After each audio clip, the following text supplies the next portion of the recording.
এরপরে মনে করেন যে রুলার আছে, রুলার রুলার মানে কি বলেন তো?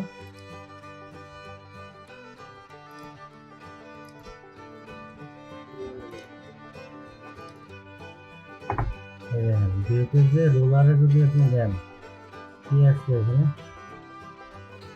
উঠাই দিলাম, আবার চলে আসছে। রুলার মানে হচ্ছে স্কেল, ঠিক আছে?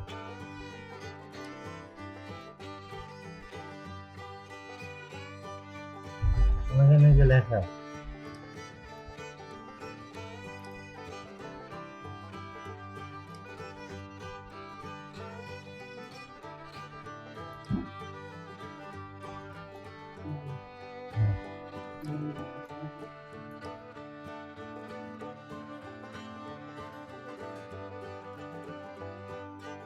রুলার মানে স্কেল।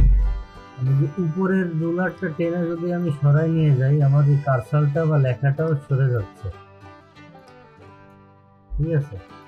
এরপরে আপনি এন্টার দেন, নিচেই কিন্তু থাকতেছে, দেখছেন? আবার এন্টার দেন, কার্সার নিচেই থাকতেছে। এবারে আমি উপরে এই বর্ডারটা, রুলারটা নিয়ে আসলাম এখানে, কার্সারটা কোথায় চলে আসছে, অর্থাৎ লেখার ধরন অনুযায়ী, লেখার সৌন্দর্য অনুযায়ী যদি আপনি এটা করতে চান, করতে পারেন।